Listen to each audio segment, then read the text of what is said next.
Bonjour à tous, bonjour à toutes.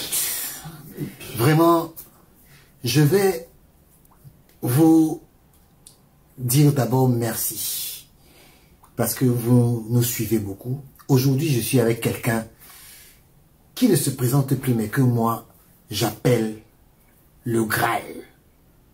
Vous savez ce que veut dire le Graal. Bonjour Serge Tamba. Bonjour Richard. Bonjour. Serge Tamba. Ouais. Les gens te connaissent sur les réseaux sociaux. Mais qui est le vrai Serge Tamba? Le vrai Serge Tamba, c'est un jeune garçon très brave qui a marché à 8 mois de ses 2 pieds. Oui. Et à l'âge de 8 mois, il a un handicap parce qu'il trouve un médecin sourd à l'hôpital des Foulannes.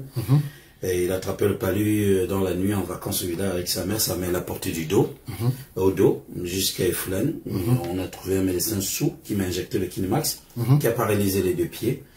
Et puis c'est ma grand-mère qui avait les dons de massage, qui avait dit elle peut sauver un seul pied, et voilà. Et c'est quelqu'un, en fait, qui a grandi comme ça, très intelligent à l'école, ça il faut le dire, et qui à un moment... lorsqu'il a été récupéré par son grand frère Henri Bandolo, ex-ministre de l'Information et de la Culture, a fait le têtu, le rebelle. Et après, j'ai été récupéré par ma grande sœur, Suzanne Bombach, ministre de la Promotion de la Femme et de la Famille. Et je lui ai dit, je ne veux pas vivre avec toi, parce que j'avais une propension à vouloir me battre seul. C'est quelqu'un qui a fait Kung Fu, BF, boxe anglaise. Et malgré son handicap, qui a joué au football. Et c'est quelqu'un qui a une certaine rectitude. Et qui était au lycée technique commercial de Yaoundé, après Saint-Christ de Novembi, après le lycée d'Anguissa, et qui avait une propension à aller provoquer des bagarres pour défendre tout un lycée technique depuis les années 90, avec des agresseurs comme Gon qui venaient, et puis j'allais prendre tous les forts de Yaoundé, on allait faire bagarre interquartier. Je me suis jamais considéré comme un handicapé, voilà, et puis j'ai aimé le foot parce que si j'avais pas été animateur, je serais footballeur. Quand je me rappelle que après 94 FM, les émissions de vacances bien d'autres encore, où je présente Télévision avec Nadine Patricia, après Pascal Pierre, et après je suis allé à 94 FM où j'ai avec les comment ça, les Francis Libéral et l'indexeur, je sors major de la promotion. Je suis pas retenu à CRTV parce que je sentais que j'avais une liberté de ton. Et je dois travailler sur CRTV et Boulevard. Serge Lanantonet m'appelle, je refuse. Je dois aller à CRTV Bafoussam. J'estimais que je suis pas un animateur de brousse parce qu'à l'époque, Bafoussam, c'était nouvellement créé. Et j'estimais que ce qui était à Yaoundé, je pouvais. Jean Matin Dimanvo aujourd'hui, mon oncle est venu. Ça, c'est la preuve d'essai d'Henri Bandolo. Et après, je m'engage à Radio Santou avec la venue de Claudicia. Et j'ai pour un Remingona, d'ailleurs, qui vient me chercher à la fois pour notre Chinga. Et puis, je sensationne. Et puis, il y a une émission Couleur Tropicale, l'anniversaire de Couleur Tropicale au Cameroun. Cyril Bojiko, animateur, Pixo Black et bien d'autres encore, Pisatango, Benjamin. Et on cherchait un animateur avec un feeling, comme on dit ça, à la 2FM ou alors à Nostalgie. C'est comme ça que j'ai pour me repère. Et puis, j'ai fait une émission avec Jocelyne Labille, avec Alex Sewe, Patrick Hermano, Jipon Amingano. Je sors premier grâce à Claudicia qui dit waouh, il y a des animateurs comme ça à Cameroun. Voilà, un talent pur. Et puis voilà, j'étais, comme on dit, le meilleur présentateur de hip-hop. J'ai présenté tout ce qui est gratteur, Ophélie Winter l'américain. J'ai présenté Espoir 2000, j'ai présenté Magic System, j'ai présenté Kofi Olomide, le quartier latin, j'ai présenté JBM Piana, j'ai présenté Pete Bacardi, j'ai présenté les P-Square, j'ai présenté tout ce qui est gratin. Je suis parti du Cameroun en 2010 pour présenter le Cameroun au Zénith en France. Je suis reparti en 2014 pour aller présenter un truc de Roger Mila en Belgique. Et puis je suis revenu en 2016 en Allemagne, Francfort, Berlin, avec Fabien Monefon, Joël Somba, avec Samuel Ito pour présenter la tournée des ex-Maléens en Allemagne, Francfort, Berlin, avec Ivo et Dexter. Bon, je fais comme ça le tour du monde sans faire de bruit. J'aurais pu être le remplaçant de Chop Chop sur Jumbo, mais j'ai refusé. Et puis je devais être la suite de CRTV. On m'a demandé de prendre la place à l'indexeur. J'avais dit, je fais pas les coups bas. Et j'avais appelé à l'indexeur pour lui dire, on m'a demandé de présenter Télévision. Mais voilà, je peux pas, parce que quand je connais un ami, je vais pas par derrière. Et c'est comme ça que je deviens le présentateur des événements de Samuel depuis 2007. Et puis j'ai présenté tous les jeux universitaires, j'ai présenté tous les YAFE, ben, j'ai propulsé le truc et puis j'ai présenté tout ce qui est événement. Kofi Olomide au Cameroun, Diams au Cameroun, comment on dit ça, Fally Ipupa au Cameroun, première venue. J'ai présenté tout ce qui est grand, tout ce qui est costaud, tout ce qui est grand. Et voilà, Serge Tamba, et vous voulez savoir qu'est-ce que je suis, bah, s'il y a d'autres questions, j'y répondrai. Mais justement, Serge Tamba, on vous connaît vraiment sur les réseaux sociaux comme celui qui défend Eto'o. Mais beaucoup de gens ne savent pas que vous avez été un dirigeant sportif parce que vous avez cité tout ce que vous avez cité. Mais vous n'avez pas cité votre parcours dans le sport. Quel est le parcours de Serge Tamba dans le sport au Cameroun, en particulier dans le football? Le parcours de Serge Tamba dans le football, c'est que mon père, Paul Tamba, était un grand dirigeant du Tonnerre à l'époque. Et il m'a mené assister aux réunions du Tonnerre dans la nuit. À l'époque, il y avait Bako, les Dibonguet et tout le monde. Et puis, j'assistais aux réunions chez Famé Bogo nuitamment. Parfois, on allait préparer les matchs à Yoko. J'étais tout petit. Et après, j'ai suivi la flamme des Sombeyenga. Et puis, je deviens dirigeant du Tonnerre. On avait un trio. Stéphane Semengue, le fils du général Semengue. Et Laurent Boudi, Vincent Ngandi également qui est rentré d'Afrique du Sud, qui a apporté beaucoup au Tonnerre, et un des fils de Ngbazi, ben, voilà, et puis Serge Tamba, dont j'étais la troisième personnalité du Tonnerre, et puis j'ai mis trop de moyens dans le Tonnerre, les moyens de l'animation, c'est-à-dire proportionnellement, et puis c'est nous qui faisons monter le Tonnerre en 2012, après pratiquement 8 ans en deuxième division. Le Tonnerre redescend, parce qu'il y a eu un conflit entre Nambélés et nous, et M. Timivou avait dit que quand le serpent est en brousse, c'est une affaire de petits. Mais maintenant, quand le serpent arrive là, c'est une affaire des grands. Pour dire que quand le Tonnerre est en deuxième division, il fallait que les jeunes travaillent. Maintenant qu'il est revenu, on a remis le club à Nambélés. 2013, le Tonnerre est descendu. Et en 2016-17, on a fait remonter le Tonnerre avec Stéphane Semengue, Laurent Boudi, et voilà. Et puis, on a fait remonter le Tonnerre. Et l'année qui suivait, le Tonnerre était 4e du championnat. On était sur un bon projet. C'est ainsi donc que après tous les problèmes sont revenus. Et voilà. Et en même temps, je dis que je suis un 4 heures de footballeur. Donc j'ai mon petit frère Stéphane Angoul qui a été dans la montée du Tonnerre. Et puis dans le foot, je suis là, je suis un acteur, j'aide beaucoup de clubs du centre. C'est les présidents du SAP pour le témoigner. Quand il y a la possibilité, j'apporte ma contribution sans tambour et trompette. Et voilà, lors de la venue de Samuel Eto'o, je disais de me mettre derrière lui parce qu'il a beaucoup fait pour moi. Il me fait voyager en Milan en 2010, je vais voir le match Inter-Udinese, je mange à la maison avec Georgette. Georgette m'amène au stade, ça dit que ma belle-sœur à moi, mon épouse à moi. Et puis c'était toujours en 2010, j'étais allé présenter le Cameroun de Zénith. Et après, j'ai commencé à être un conseiller, un ami et frère. Et c'est ainsi que j'ai amené beaucoup autour de Samuel, qui m'ont poignardé par le dos, mais je suis resté zen. Moi, j'ai jamais... J'ai fait un moment, peut-être 2 ans sans parler avec Samuel, mais je suis jamais allé le trahir derrière, comme certains le font, naturellement le serpent, et bien d'autres encore, et voilà. Donc, je suis dans le foot depuis, mon père a joué au ballon, dans le Tonnerre, dans le Canon, et dans Lyon, et puis moi-même, si j'avais pas été handicapé, je serais très bon footballeur, parce que je tape bien au ballon, surtout en milieu de couloir, j'étais gardien de but, j'ai des dribbles sur place, c'est pas possible, des virgules, et des pirouettes, et bien d'autres encore. Mais justement, Serge, entre le moment où tu entres dans le foot avec les Onambélé Zibi et tout, quelle est la différence que tu vois aujourd'hui entre le football, ce que Samuel Eto'o apporte et ce qui était avant? Bon, il faut dire aujourd'hui que le Tonnerre, par exemple le Tonnerre avant, il y avait les recettes de stade qui avaient les 25 millions. Ça, c'était à l'époque des années 70-80. Et puis, il y a eu la génération des 90 avec... comment on dit ça, les Sombeyenga. Et après le Tonnerre assemblé, quand les Suisses sont venus, après les Suisses, et après il y a eu une période quand M. Nambélé, mon oncle, a appelé le Tonnerre, c'était la décrépitude, et on est revenu. Et je me rappelle, au stade annexe numéro 1, avant que ce soit modernisé, le Tonnerre s'y entraînait. On jouait des matchs là-bas, on avait parfois 35 000 francs de recettes, et puis les cartons prenaient 30 000, on recevait 7 000. Parfois même tu as le stade, tu voyais 5 spectateurs du Tonnerre, 10 spectateurs, il n'y a rien de tout. Et après le général est revenu, on a remonté le Tonnerre un moment quand même, il a dit qu'on était plein.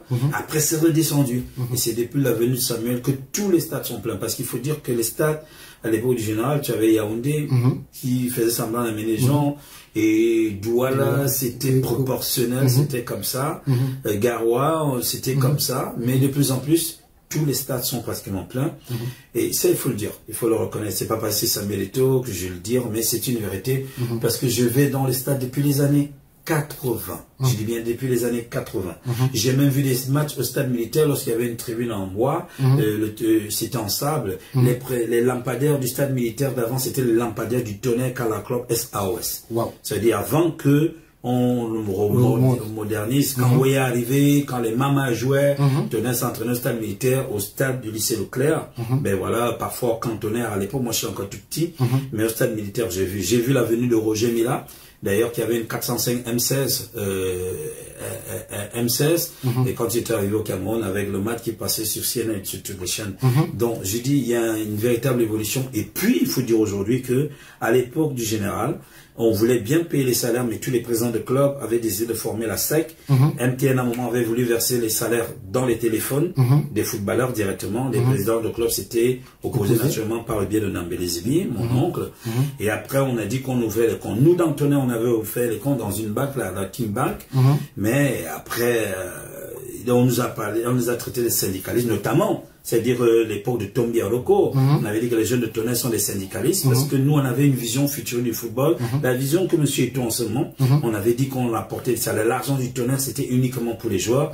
Et à l'époque, à un moment des dernières années, on n'avait pas de subvention, mais qu'est-ce que nous on faisait avec ces fans? Que quand on gagnait les marchés avec une société turque, et voilà, et on accumulait peut-être 100 000 francs de match gagnés, 50 000 francs de match gagnés, 75 000 matchs gagnés, match nul, 30 000 ou 40 000.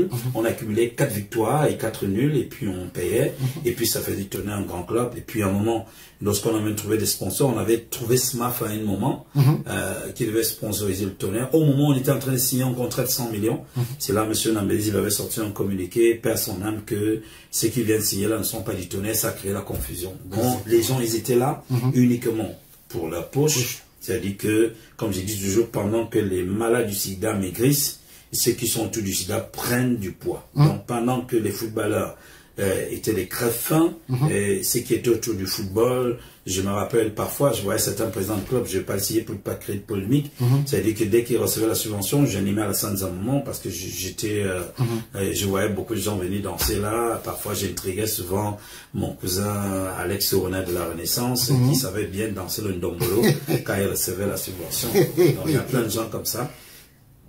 Mais par contre, j'aimais certains jeunes qui ont donné une certaine valeur au football dans la formation, notamment Zanda Pejes et bien d'autres encore. Ben, voilà, c'est en fait, c'est ça. Mais justement, d'où te vient cette passion pour le football? Parce que j'ai en mémoire une image de Serge Tamba. Je crois que je vais retrouver cette vidéo. Serge Tamba va chercher des joueurs.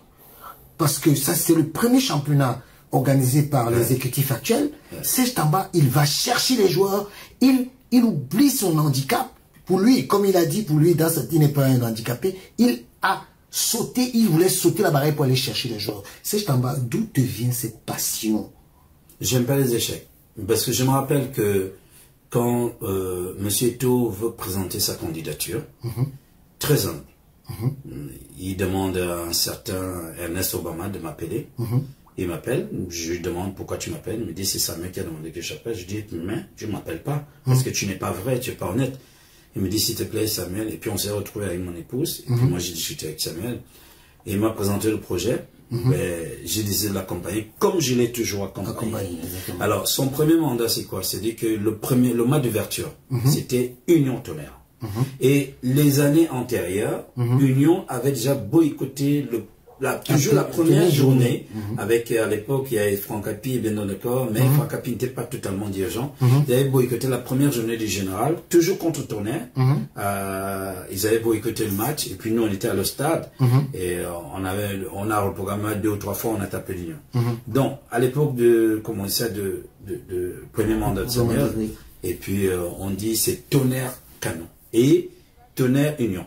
Et les deux clubs avaient été maintenus politiquement par Samuel Eto'o. Donc il y avait Union, il y avait Tonnerre, il y avait encore quelques clubs parce qu'ils disaient que c'est des clubs traditionnels. Voilà, et que ces clubs ne pouvaient pas descendre. Et avec le général, son père, qu'ils entendaient derrière. Il faut avouer que, avant cela, M. Eto'o, humblement, avait dit il ne peut pas lancer le championnat sans faire la paix, sans demander des excuses, présenter des excuses au général. Et il m'avait chargé d'aller contacter le général, c'est ce que j'avais fait. Et un jour il m'a dit je veux voir mon père. Il était 16h, il me dit, à 19h, on doit être au quartier général. J'ai informé le général, je suis allé le voir, il y avait papa Yoyo, il y avait, on n'était que 4. Et puis il est allé voir son père, il a dit, papa, je suis venu me mettre à genoux parce qu'on a bafoué ton honneur. Il s'est mis à genoux, il dit, papa, je suis venu te demander des excuses, je vais restituer ton honneur si je gagne l'élection. Le général a béni, il a gagné l'élection. 2 jours après l'élection, il est revenu, dit merci à son père, qui lui aussi avait donné conseil, et ils avaient décidé de travailler ensemble. Et c'est comme ça donc il décide, donc le général lui dit, bon, tu ne peux pas commencer un championnat, comme tu allais nouvellement, essaie un peu de voir comment est-ce que tu peux être conciliant.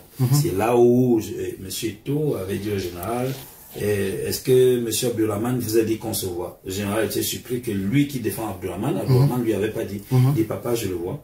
Et donc, quand il maintient des clubs, Union et Tonnerre doivent jouer la première journée, à Yaoundé au stade militaire, au stade annexe numéro 1.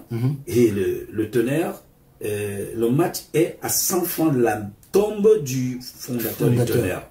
Et c'est comme ça que, par l'entremise d'un ami, Bertin de Nyom, je lui dis, je ne vois pas les joueurs de Tonnerre. Et pourtant, on nous avait déjà fait toute licence. Et c'est comme ça que, par le biais du renseignement, on me dit que les joueurs de Tonnerre sont en Goumou. Je n'avais pas de voiture, ma voiture était au garage, et je pris un taxi. Je suis allé avec les licences en Goumou. Et j'ai oublié que je suis handicapé parce que je ne voulais pas que la première journée du championnat de M. Eto'o, j'ai dit Eto'o que ça rate. C'est comme ça que je me retrouve en Goumou. J'ai écrit à Francapi que Tonnerre n'est pas là. Francapi me dit, si Tonnerre n'est pas là, c'est forfait. J'informe le président que M. Eto'o, il me dit, je lui dis, Tonnerre n'est pas à Yaoundé. Il me dit, même si tu es mon frère, si c'est le Tonnerre, même si c'est ton club, si Tonnerre n'est pas là, c'est forfait. Je ne suis pas là pour les combines parce que c'est des amis. Et c'est comme ça ou parce qu'on est frères. J'arrive donc en Goumou et je localise l'hôtel parce que les joueurs savaient que j'avais un bien meilleur traitement. J'ai trouvé que les joueurs de Tonnerre étaient à l'auberge. Et ils commençaient, ils mangeaient que de la bouillie, des beignets et des œufs. Et c'est comme ça donc que j'ai décidé, on avait bloqué. On a décidé d'escalader. Il y a eu une énorme bagarre. Même certains supporters du Canon sont venus. Il y a eu une énorme bagarre. Je suis bagarré avec un mec, Makuna bagarré avec un mec, et on était avec un papa, M. Atepa Kumbu. Il y a eu une énorme bagarre, il n'y a pas ça dans les vidéos. Et c'est comme ça que les joueurs, le Kondjike, se rendent compte que nous avons envie que le Tonnerre joue, les autres non. Finalement, le Tonnerre n'a pas joué, on est allé à la réunion technique avec les licences, mais eux-mêmes, ils sont revenus dire que non, c'est pas les licences du Tonnerre, machin, on a pris un forfait. Et c'est comme ça que je décide. Là où j'escalade là, c'est pratiquement 5 mètres. Je suis monté, mais de l'autre côté, ça faisait peut-être 10 mètres. J'ai eu peur de tomber, je suis resté là. Mais l'affaire a été réglée par Madame le préfet de la Mofouakona, le procureur de la Mofouakona, et il y a le gouverneur de la région du centre qui avait donné instruction. Et c'est comme ça que j'ai loué un car, firma à Tangana, firma Etundi a loué un car, je suis pris 2 cars, je suis allé prendre les joueurs, c'est dit que c'était comme un raid sur Antébé, et on a ramené les joueurs à Yaoundé, on a fait des réunions, et puis on a commencé à jouer le championnat. Mais, vous connaissez le coach Pépé Soup? Ben, c'est une brocante, ben, c'est une saleté qui prétendument pense noircir quelqu'un qui a tout donné au football, qui a même donné certainement comment ça, des sensations à son épouse et qui malheureusement aurait décidé de quitter donc Pépé Soup. C'est un agent de renseignement, moi je pense que c'est un infiltré qui a décidé de venir déstabiliser le Cameroun. Il est à la solde du cimetière et à la solde de Kassongo. Et je pense que aujourd'hui, c'est-à-dire que on n'avait pas besoin de Pépé Soup parce qu'il y avait déjà un projet qui était celui de Rigo Berson et un truc qui était mis en place, mais on trouvait que l'Alliance et Eto'o gênait beaucoup. Et voilà, donc je pense que... Et j'avais averti que ce monsieur, il va causer des problèmes. Il manque du respect à Son, il manque du respect à Eto'o, il manque du respect à Mila, il manque du respect à l'hymne national du Cameroun, il manque du respect à Ondoa. J'avais dit la prochaine fois il va manquer du respect à M. Biya. Et je pense que par ces ajustements, ben, il manque du respect à M. Biya. C'est Serge Tamba qui a donné ce nom à ce monsieur. Pépé Soup. D'où est venue cette inspiration? Parce que maintenant tout le monde l'appelle Pépé Soup. Et d'où est venue cette inspiration? Ouais, la couleur de Pépé Soup est d'abord rouge. Pépé Soup, c'est un mélange de noix de palme et de tout cela. Et donc, c'est comment dire ça? C'est un petit cocktail ben, qui peut te donner Ouais, ça se consomme beaucoup plus dans le Cameroun. Et c'est un truc qui est laid et qui est bizarre, mais qui se contente un tout petit peu juste de remplir le ventre des uns des uns. Et qui n'a pas des qualités nutritives. Et donc j'avais trouvé qu'il ressemblait forcément à ça. Donc c'est une composante vulgaire et bien d'autres encore. On allait prendre quelqu'un de vulgaire qu'on amène dans une nation noble et qui ne respecte pas notre hymne, qui ne respecte pas des icônes, et qui est tout le temps en train de nous salir. Et voilà, j'ai dit, je l'appelle Pépé Soupe. Mais Serge, quel est ton meilleur souvenir d'abord en tant que supporter du Tonnerre? Quel est ton meilleur souvenir? Mon meilleur souvenir, c'est quand j'ai vu tellement de matchs, Canon-Tonnerre, et j'avais vu un classement des Sonopi, c'est-à-dire que, comment dire, tu avais John Kep et Bongé, et qui était l'avancement, je crois que c'était Dibongé, et tu avais Toubéchal, tu avais Mbassi, tu avais Nanesele. Et donc il avait fait comment contre le Tonnerre, contre le Canon, les attaquants étaient les défenseurs. Et les défenseurs étaient les attaquants. Et c'était le vrai cas là, Mama en 10, c'était comme libéraux. Et quand ils faisaient comme ça, c'est-à-dire que les attaquants montaient, les défenseurs rentraient, on avait donné un carton à Canon. Ben voilà. Et puis aussi le retour de l'avenue de Georges Weah dans le Tonnerre. Et puis il y a le retour de Roger Mila. Il y a la bonne période avec Bernard Tutan, il y a Francis Doé, il y a tellement de souvenirs dans le Tonnerre que, voilà, à l'époque, Paul Bauken et bien d'autres encore, donc tu n'avais que du gratin, que du sur. Mais je me rappelle aussi le match Tonnerre Santos contre les Brésiliens, où les Brésiliens avaient dit que Jean-Louis Mama n'était pas camerounais, il ne trouve pas, et on avait fait ça dur à ces Brésiliens au Stade Omnisport, en Nocturne. Donc il y a tellement de souvenirs, et puis... et il y a quand la SAOS est née vers les années 97, voilà, avec Essombe Yenga, c'était un début de professionnalisme. Et voilà, donc le Tonnerre, c'est mieux que le Barça. Ah ouais, ah ça. Ouais. Mais justement, quel est ton mauvais souvenir avec le Tonnerre? Le mauvais souvenir, ben, c'est quand on décide que se dit que par tous les moyens, on installe un tout petit peu ce qu'on appelle le tribalisme dans le Tonnerre. C'est-à-dire que le Tonnerre a été un club qui a été érigé par des Bamileke, par la composante nationale et internationale. Je me souviens une fois que Beckenbauer avait la carte de membre de Tonnerre. Ça, c'est Roger Mila qui me disait. Ah ouais. Ouais, Beckenbauer avait la carte de membre de Tonnerre. Et les textes du Tonnerre avaient été faits par Issa Yatou et bien d'autres encore, tout le gratin. Et quand le général... Issa Yatou était supporter du Tonnerre. Supporter du Tonnerre, ce sont eux qui font les premiers textes du Tonnerre. Et le général Semengue, à un moment, quand il veut installer le professionnalisme, dont tout le matériel, par exemple, de sport de Kinjo, à l'époque, c'était le matériel Tonnerre. Tonnerre était bien parti. Tonnerre avait un site à Simalène, un terrain. On ne sait pas où c'est parti. Tonnerre avait un bus à l'époque Damas. Ben, c'est devenu un truc bizarre. Et puis, Tonnerre, à un moment, devait créer un membership qui devait permettre au Tonnerre de construire des mini, des cités universitaires à soi, de créer des supermarchés. Et quand on a vu ce projet-là venir, les gens ont pensé plus à leur ventre, et puis ça a tué le projet. Et Tonnerre avait vendu énormément de jours. Lors de l'investiture du président Weah, où j'étais invité avec Stéphane Semengue, Chile Sombamani, moi je n'étais pas parti parce qu'on était en guerre dans le Tonnerre, mais j'étais invité, invité spécial du président Weah, avec, je vais me retrouver cette invitation, avec, je pense que je pourrais te la passer. Il y a aussi Mvoumine, je crois. Jean-Pierre. Oui, qui est le meilleur ami comment ça, du président Weah. Donc lorsque tu es parti, et Stéphane est parti, il a fait je crois 2 semaines, le président Weah a dit ceci: je me rends compte Stéphane que tu as le Tonnerre, je vais remettre la main.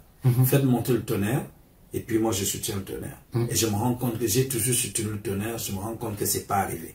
Et là c'était avec l'appui du général Semengue, parce que c'est le général qui était le père du président Weah, et c'était un plaisir. Et le désir du président Weah, c'était de venir remercier le président de la République, Paul Biya, qui est membre du Tonnerre, qui était membre du Tonnerre, qui cotisait, qui venait voir les entraînements au stade militaire avec sa 504 et allait cotiser au quartier Fouda, chez le président fondateur, et voilà. Et vous vous rappelez, chaque fois que le Tonnerre joue la finale de la Coupe du Cameroun, au lieu que le président porte une veste noire, et vous pouvez une veste bleue, il portait une veste noire. Une fois même, on a retardé une finale de Coupe du Cameroun parce que le président avait dit qu'il devait avoir la finale. L'avion, quand l'avion passait, les gens, le stade était déjà plein, il sortait de voyage, il est parti de l'aéroport pour venir vivre le match de la finale Tonnerre gagne toujours les matchs. Benaye Peke, membre du Tonnerre, Belingue Boutou, membre du Tonnerre, il y a beaucoup de membres du gouvernement qui ont membres du Tonnerre, ici, tellement nombreux, je dis tellement nombreux, et voilà ce qui a fait du Tonnerre un club. Mais je veux aborder un pan un peu important pour la nation. Serge, quand tu regardes ce qui est devenu le conflit MINSEP-FECAFOOT, qu'est-ce que ça te fait? J'ai très mal. J'ai très mal parce que lorsqu'il y avait la guerre entre Sidou et le général, j'avais interpellé mon père, qui est le ministre des Sports. On s'écrivait. Il me donnait beaucoup de conseils. L'actuel ministre des Sports. C'est un des rares ministres quand même qui m'a donné la possibilité, je veux dire, de gagner, c'est-à-dire un marché. Je lui parle comme je parle. Il disait qu'il aimait ma manière expressive et que j'étais le fruit d'Henri Bandolé. Moi, je lui disais qu'il m'inspirait beaucoup parce qu'il écrit beaucoup, c'est l'intellect. Et je l'avais interpellé pour qu'il y ait de la paix entre tous. Et puis, lorsque le président est arrivé, je leur ai dit, et ce qui m'a beaucoup plus choqué, c'est qu'avant la CAN, Abidjan, j'avais reçu un coup de fil de Fabrice Olinga, pardon, le gardien de but là, Onana, et un ami, un ancien présentateur, Junior O. Ils m'ont appelé parce que le but c'était de passer à l'apaisement de tout ce qui se disait. Et lorsqu'ils m'ont appelé, je dis bien qu'ils m'ont appelé, je leur ai dit, on ne va pas parler des taux. On parle de patriotisme et de nationalisme. Exactement. Je parlais un certain nombre de choses avec le petit frère, André. Je lui ai donné conseil. Et puis avec Fabrice Olinga, qui m'a d'ailleurs appelé l'autre jour, on en a encore parlé. Je leur disais qu'on ne va pas parler des taux, on parle de nationalisme. Je leur ai donné des conseils et bien d'autres encore. Mais dans les paroles des uns et des autres, je dis bien, j'avais l'impression qu'en fait la guerre avait déjà été déclenchée.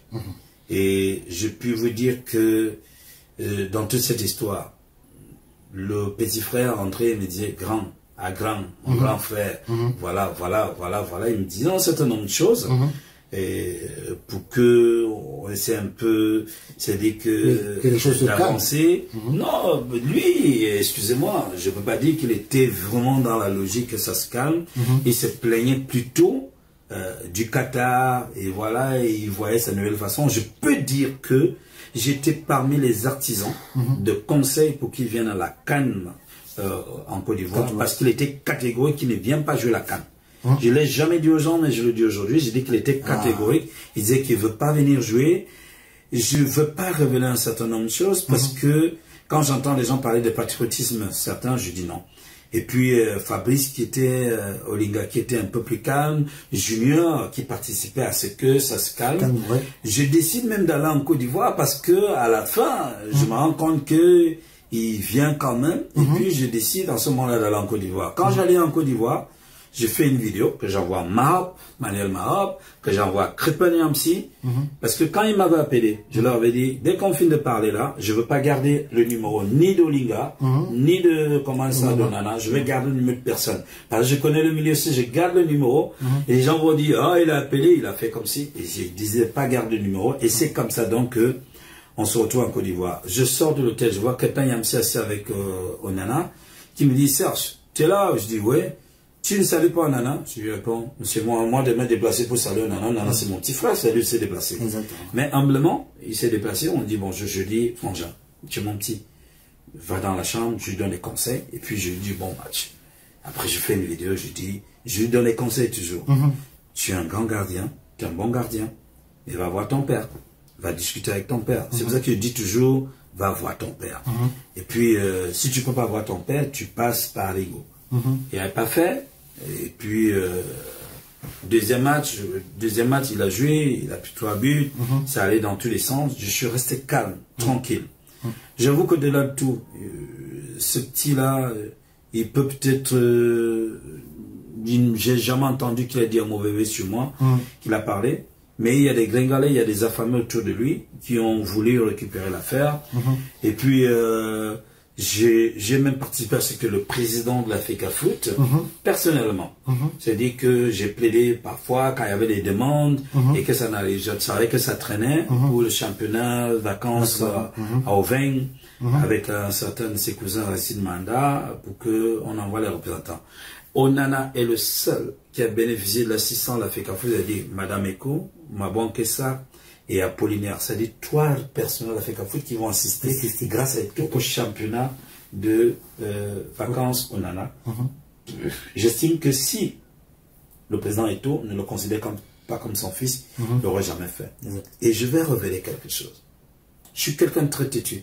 Je suis quelqu'un à qui on ne dit pas n'importe quoi, on ne parle pas n'importe comment. Mais à un moment, moi je l'avoue, hein, à un moment j'ai voulu charcuter le petit et le président m'avait dit, Serge, tu es mon frère. Onana, c'est mon fils. Je te demande de ne jamais l'attaquer. De ne pas attaquer Onana. Ce message-là, je l'ai montré à Aristide Manda. Pour démontrer comment est-ce que quelqu'un aime son enfant. Deuxième message. Je ne veux pas que quoi qu'il arrive, que tu fasses quoi à Onana, c'est notre fils. Troisième message. Dis à ton frère, à mon fils de jouer au ballon. Le football, ça va très vite. Dis à ton frère de jouer au ballon. Conseille-le qu'il soit concentré. Tu comprends un peu là? Voilà les messages. Et ça, tout le monde, j'ai dit ces messages à tout le monde. Tu comprends un peu? Et donc, j'estime aujourd'hui que il y a quelqu'un qui joue un très mauvais rôle. Et je le lui ai dit. Parce que, à un moment, on s'est retrouvé dans un forum, Let Protect, où j'avais dit, il est temps qu'on fasse la paix. Ça dit, il y a pratiquement 1 an. Mais j'ai vu son grand frère, j'ai les messages qui a écrit, il n'y aura pas de paix. Et si jamais la paix doit se faire, ça ne sera pas comme vous voulez. J'ai dit non, ça ne se fait pas, ça ne se dit pas. Si tu es le grand frère de quelqu'un, on sort du même village, je pense que c'est un grand frère qui doit plutôt apaiser. Et on essaie d'échanger. Il a proféré des insultes. Ah, comment est-ce que je suis lèche-botte, comment est-ce que je lui ai dit, je ne vais pas t'insulter, mais je suis en train de te dire, tôt ou tard, vous me donnerez raison. Parce que moi, je ne demande rien à votre petit frère, encore que je ne demande rien à mon frère Samuel. Nous sommes frères, on ne demande pas quelque chose à son frère. On est liés, et c'est comme ça, donc, je me dis en fait qu'il y a des gens qui tirent des ficelles, il y a des gens qui se nourrissent de la guerre, et puis voilà. Et on peut pas dire, on peut dire tout, mais je pense que il y a de l'amour, c'est-à-dire qu'entre les deux, et le père, il est conscient. Parce que je pense que toi aujourd'hui là, malgré tout ce qu'il y a eu, tu n'entendras jamais Eto'o te dire va faire ceci à l'autre, va faire ceci à l'autre. C'est quelqu'un de très conciliant. Il peut avoir de la retenue, un peu de réserve. C'est-à-dire qu'il reste dans son coin. Mais voilà. Mais justement, Serge, ce qui se passe aujourd'hui, la guerre qu'il y a, est-ce que Onana est responsable de ça? Je peux dire que je vous ai dit, je ne voulais pas révéler un certain nombre de choses. Mon but ici, c'est pas de charcuter le petit. Oui, non, je cherche pas à savoir, parce que là, je suis en train de vouloir, parce que aujourd'hui, on accuse des pro-Eto'o d'être derrière le bashing d'André Onana. Ok? Donc, je voulais chercher à savoir, est-ce que la guerre qu'il y a aujourd'hui, entre le ministère et la FECAFOOT, on a beaucoup mis le nom d'Onana en avant. Est-ce que c'est vrai qu'il est dans cette guerre-là?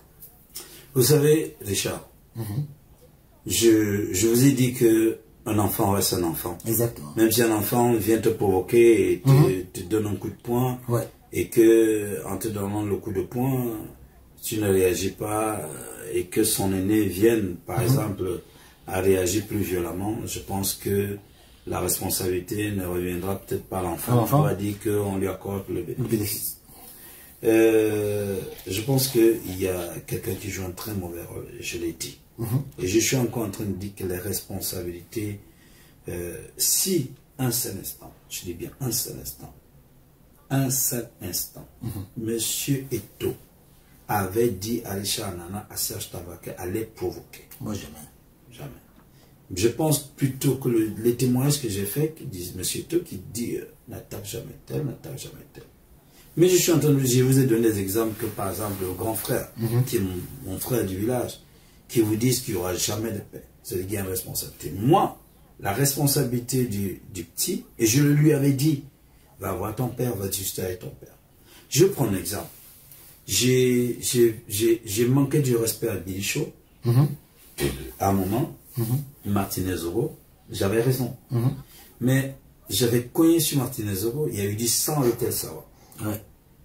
C'était un samedi. Le lundi qui suivait, une tête, voilà. 5 h du matin.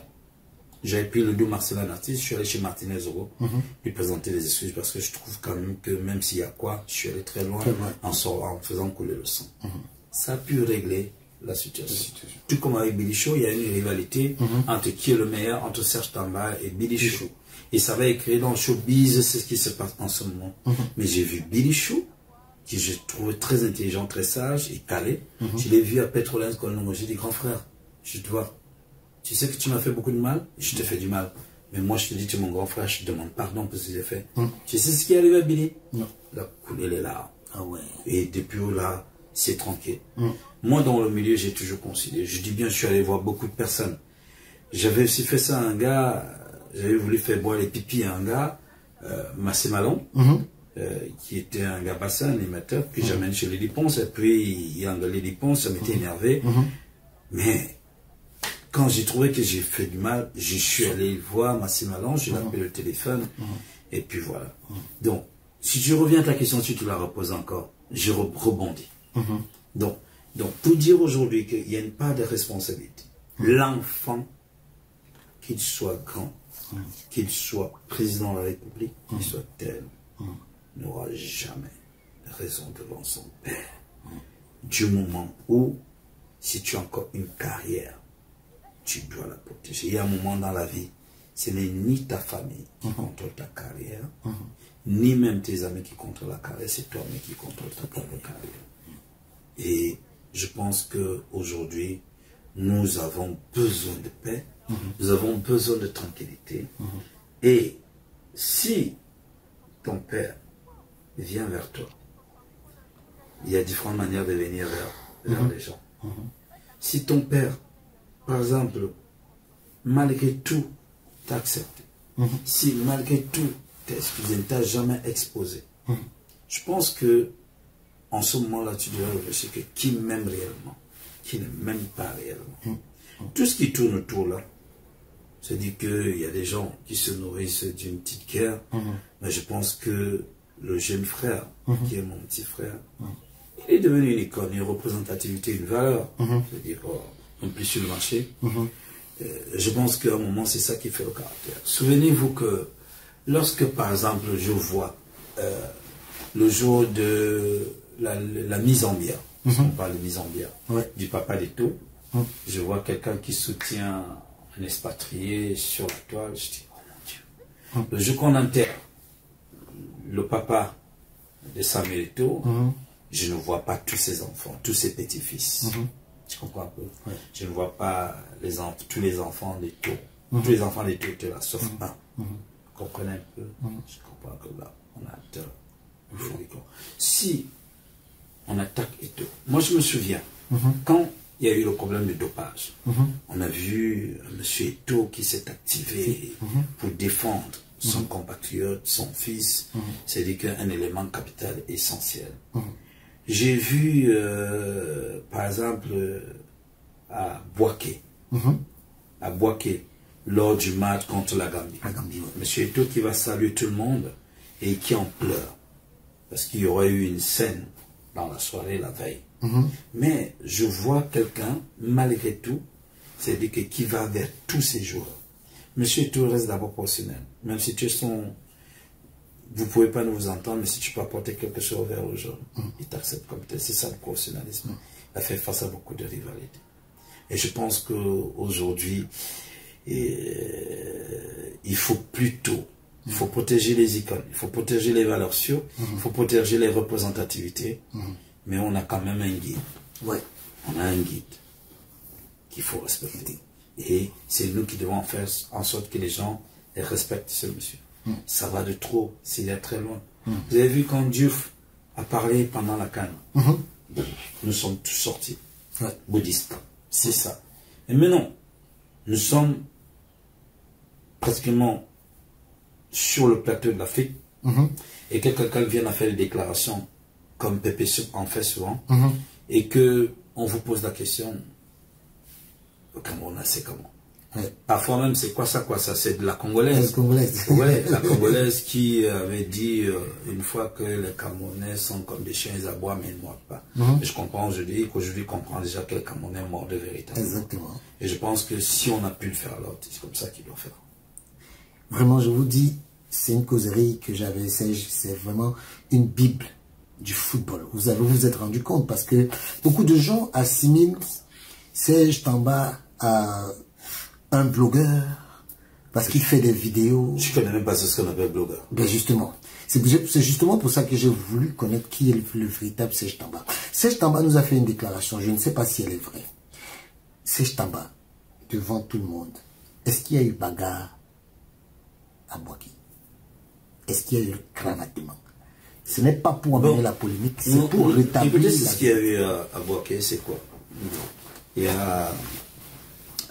on préparait le match Cameroun-Gambie. On préparait. Les gens, d'après mes informations, certains voulaient absolument jouer. Et il y a quelqu'un qui a joué un sale jeu. À la veille du match, qui a voulu amener un jeu. C'est le serpent qui a joué ce sale jeu. Le serpent. Et qui a voulu amener un joueur auprès du président. Le président a demandé d'aller voir le coach. Le joueur a insisté que pourquoi est-ce que je ne joue pas. Le président l'a envoyé vers le coach. Il y a eu c'est ce qu'il y a eu. Et puis il y avait l'anniversaire du capitaine. Le président est descendu pour l'anniversaire, pour remettre le gâteau au capitaine. C'est on est tous là-bas. On l'a jamais dit. J'ai dit à un moment il faut arrêter. Et c'est comme ça donc que quand le président remet le gâteau au capitaine, et c'est comme ça donc que quand il veut repartir, quelqu'un lui dit c'est pas encore terminé. Ah oui, et le président, c'était tout le monde était. Et voilà, et c'est comme ça donc que le président demande, nous sommes déjà à ce niveau-là. Le président que je connais aurait dû réagir violemment. Et le président s'est passé. Et c'est passé. Et l'honneur qui a été rendu au président, c'était la victoire collective. Et parfois, c'est plus la raison pour laquelle vous avez vu les larmes qui coulaient là. Je suis désolé, mais je pense qu'à un moment, il y a des niveaux qu'on n'atteint pas. Il y a des niveaux qu'on n'atteint pas. Donc, nous sommes là pour être solidaires, pour être unis. Lorsqu'on est en club, le Tonnerre, le Canon, ou je sais pas, où on se retrouve à défendre peut-être la nation, c'est-à-dire que, voilà, on a intérêt à préserver quelque chose. J'ai dit encore souvent aux gens que j'étais quelqu'un de très insolent, un animateur très insolent. Et ben voilà, et puis un jour, j'avais dit, même si c'est qui est mon patron, je le respecte, même s'il est moins nanti en animation que moi. Voilà. Donc, je pense qu'il y a des situations comme ça, il y a eu des situations comme ça. On a vu Suécote et l'autre une Coupe du Monde, mais ça dans votre plaît. Mais si vous le faites et que vous gardez cela, je pense qu'on n'aide pas la nation. Et puis mon conseil en réalité. Voilà, c'est ce que je voulais poser. Mon conseil en réalité, par exemple, je prends le cas spécifique. Lorsque je parlais avec le petit, je lui disais, pense au président de la République, pense à la première dame, et pense au peuple cambodgien qui te fait confiance. Je vous dis qu'il y a des révélations, je les fais parce que j'avais pris la peine de préserver un certain nombre de choses. Moi, j'assume ce que je fais. J'assume, hein, parce que c'était très délicat. Mais je vais estimer que j'étais là pour la paix, pour l'apaisement, pour la communion, voilà ça. Et voilà, donc, je pense que nous devons d'abord penser au Cameroun. C'était ça le but. Serge Tamba, je vais te poser la dernière question sur cet épisode, parce que tu as donné ton conseil. Mais est-ce que aujourd'hui, le véritable problème de l'équipe nationale, ce n'est pas le désordre organisé par le ministre des Sports? Moi, j'ai pas envie de dire que ce désordre organisé par le ministre des Sports. Je vais dire que organisé par les Camerounais de la Tania. Vous voyez, je me souviens en 2008-2009, Monsieur Eto'o nous avait réunis, Bouba Ngomna, Steve Djougula, Guy Sigue, Brice Mbeze, Sam Nick, Serge Tamba, on faisait interview de 9 journalistes. On rentrait d'un truc à Obala. Et il y avait toujours ce genre de désordre de l'équipe nationale. Il était capitaine. Ils ont réuni au Hilton. C'est parce que c'est Eto'o qui crée l'union sacrée. C'est Eto'o qui crée cela. Et c'est comme ça qu'ils nous réunissent au Hilton. On rentre de Obala et dit, qu'est-ce qu'on peut faire pour qu'il y ait l'harmonie au niveau des lions indomptables? Vous qui êtes mes frères, je me bien d'autres encore.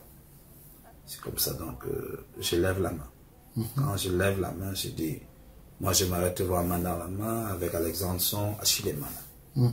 Quelqu'un me piétine, il me dit, mais qu'est-ce que tu veux faire comme ça? Tu veux nous tuer le Gombo? Et il dit, non, laissez-le pas. Il voit le geste, il dit, laissez-le parler. Il dit, Achille Mana, c'est un talentueux footballeur. Alexandre Son, j'ai été parmi les gens qui ont découvert, je crois, aux Jeux africains, qui pouvaient apporter quelque chose. Donc, je pense que c'est pas une mauvaise idée. Je dis, deuxième chose, sur le plan spirituel, il y a des problèmes en fin d'année. Moi, je suis Vorada, il y a les Emombo et tout. Il dit, qu'est-ce qu'on peut faire? Il dit, il faut aller voir les patriarches du village. Il prend 10 millions. Il me donne d'aller remettre au patriarche. Je dis, non, je ne vais pas prendre. Il faut qu'on aille toi. Il se lève, il m'envoie avec Bouba Ngomna. Et puis, on va voir les patriarches. Il remet 10 millions au député du Mfundi pour le village, pour qu'on réunisse le village et qu'on fasse les messes. C'était à l'époque de Michel Zoa. On fasse des messes et tout encore. Ça, c'était contre, je crois, le Gabon. Le Gabon. Deuxième match, c'était contre le Togo. Il réunit les mêmes patriarches. Il remet 10 millions, de remettre 5 millions, de remettre à ces gens. Je remets. Et il y avait un autre match contre le Gabon.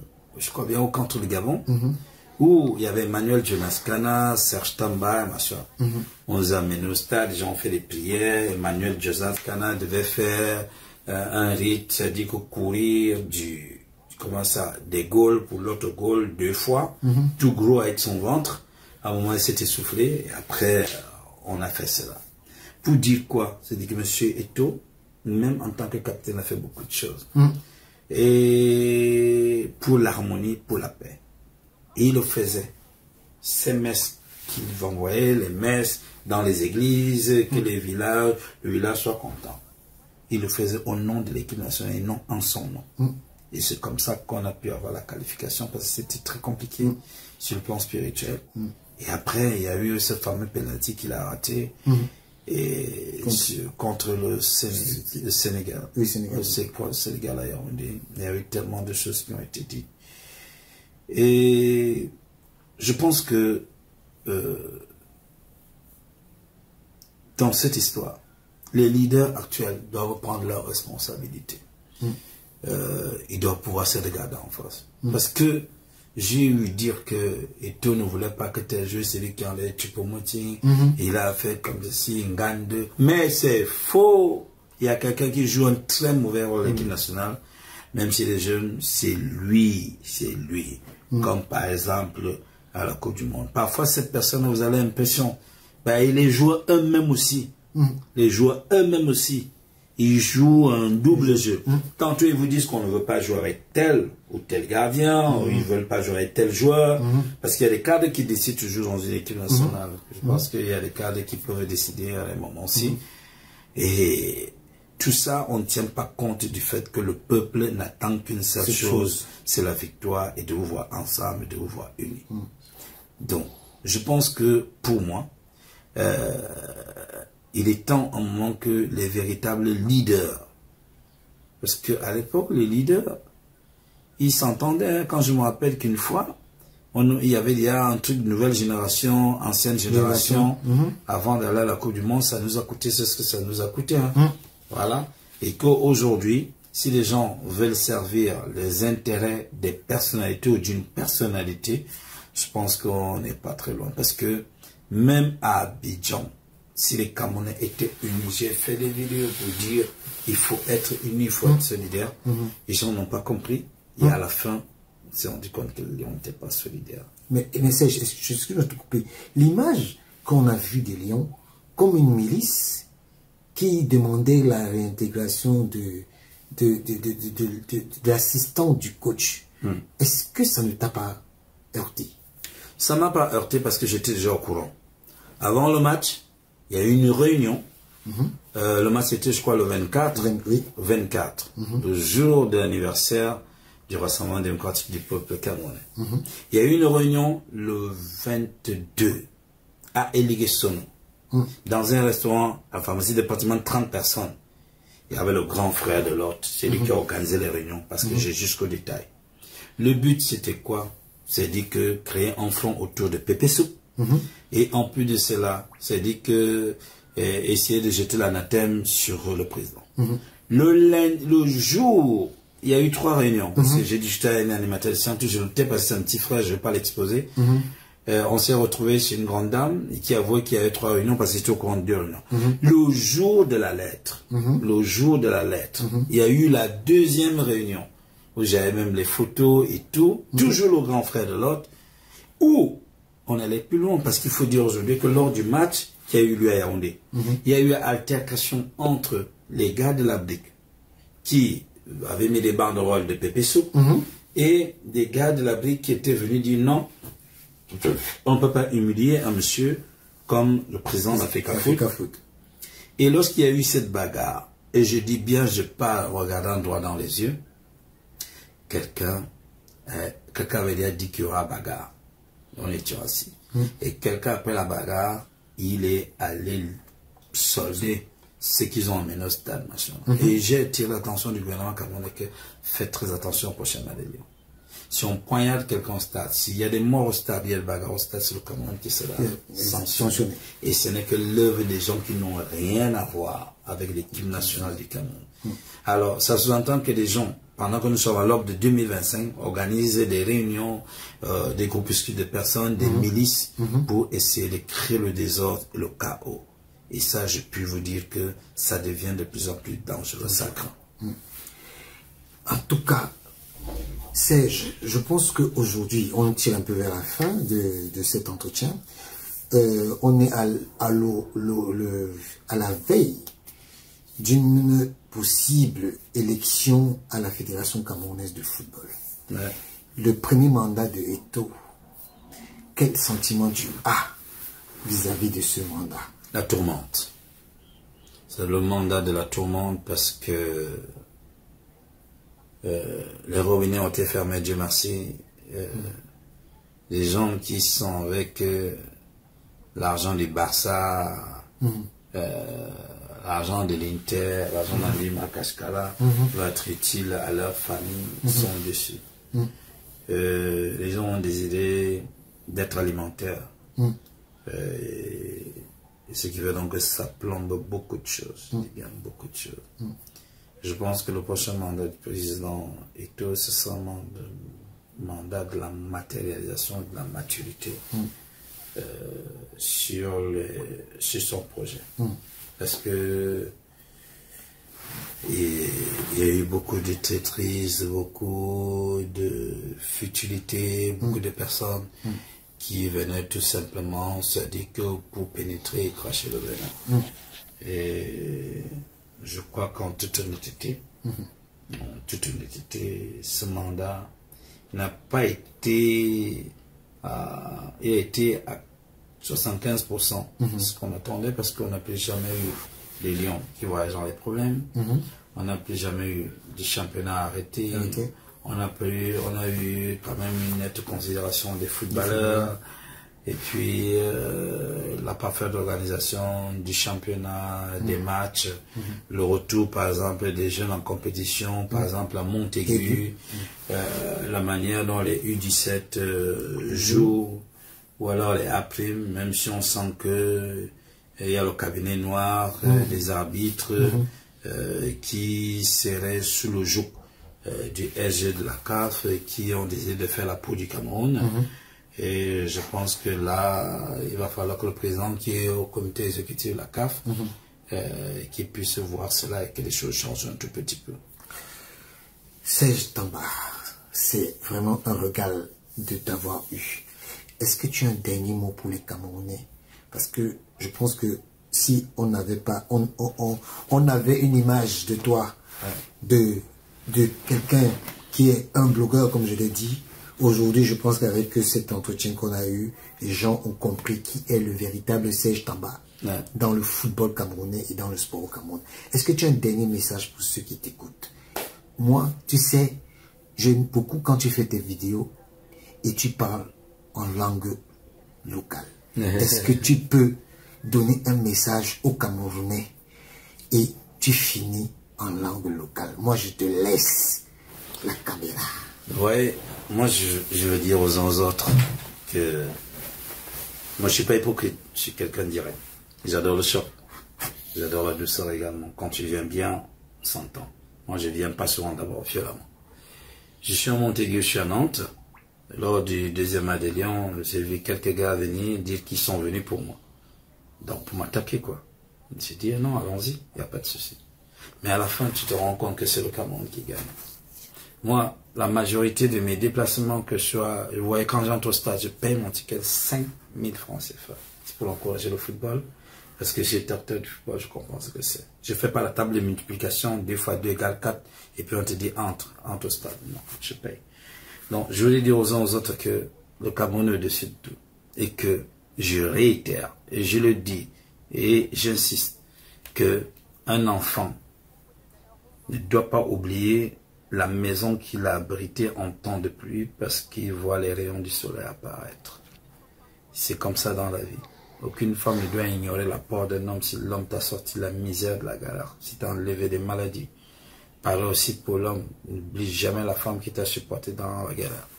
Donc on peut dire aujourd'hui qu'en réalité, mais il m'a carminé à journée belle, journée vous, journée bonne, et de laisser le mauvais cœur, laisser la sorcellerie. Et que ceux qui sont manipulables, cupides, et qui pensent qu'en fait que la vie se limite à eux et qui n'ont rien à transmettre à la postérité, à la génération, il faut laisser.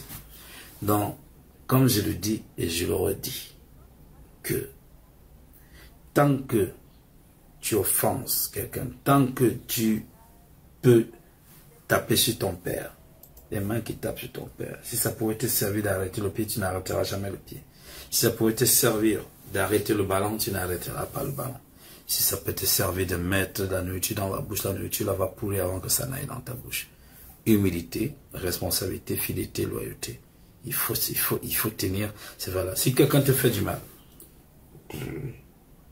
si tu fais du mal à quelqu'un, demandez pardon. Demandez pardon. Si quelqu'un te fait du bien, dis-lui merci. Dis-lui merci. Dis-lui merci. C'est pas difficile. Est-ce difficile? Non. C'était Serge Tamba, le Graal. Le Graal.